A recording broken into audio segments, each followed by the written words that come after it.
Morning, English students. Just a quick reminder on our calendar this week, I actually have a little gift for you. I'm sure many of you have seen our Amnesty Day for Valentine's Day. Your teachers are thinking of you, so make sure you read the announcement about maybe turning in a couple late assignments this Friday. And of course, if you don't need to do that and you've been on top of things, I've noticed, check your email on Friday for a little Valentine for being so awesome. So looking at our calendar this week, I've actually decided to split our week in half. So what you would normally be doing this week, I went ahead and actually made it a little bit lighter, a little bit easier, so you all could catch up on reading An Enemy of the People. This week you want to be finished with Act 3.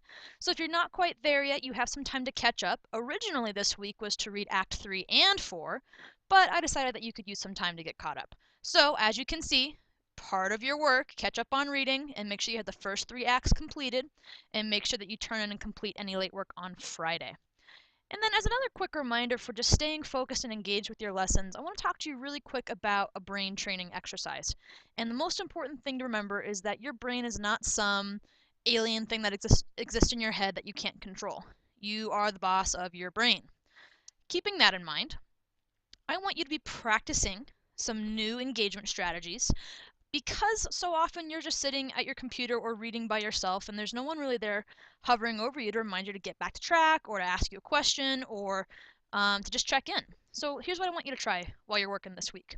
I want you to practice listening, reading, focusing, and training that skill using HEAR. This is going to be a little acronym. And what HEAR stands for, the first one is H, halt. So what you want to be doing is stop whatever else you're doing.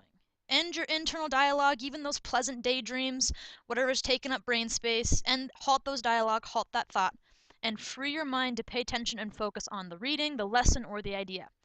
And a good way to do that physically to kind of remind yourself is to reset by taking a quick stretch, maybe get on the edge of your chair, standing up straight, halt. Give your brain a second to reset and focus. The E of HEAR means engage. Now that one seems pretty obvious and you hear that from your teachers a lot. But really what you're going to be doing is focusing on the information and taking a conscious moment to do so.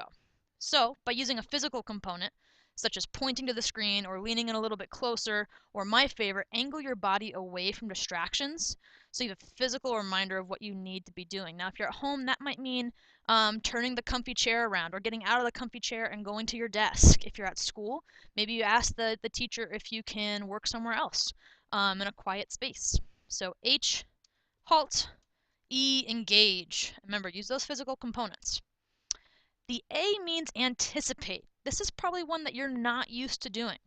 So by looking forward to what the content, the lesson, or the text has to say, you are acknowledging that you will likely learn something new and interesting, which will enhance your attention. Make predictions. What's coming up on the next page? What do you think is the next idea? Are you going to be right? Were you wrong? Check yourself. Make sure you're looking forward to what's coming up next. And then finally, R, the replay. Think about what was being said or taught or explained and analyze and paraphrase it in your own mind or in your notes or to me or another classmate. By replaying the information after you've heard it or read it, you will aid in understanding and remembering what you have learned. Replay is most appropriate maybe at the end of an act or a scene, the end of a page. Replay is also wonderful when you're in the content lesson and you've read a page and you're going to the next one. Stop and replay. So, when we're thinking about staying engaged, right? Listening, reading, focusing, they're all skills and you are the boss of your own brain. So do some brain training, take a moment out of your day, and try hearing. If you have any questions on what's coming up, let me know. Otherwise, again, make sure you finish reading up to Act 3 this week and use this extra time wisely. If you need anything, you know how to get a hold of me. Have a wonderful rest of your week and happy Valentine's Day.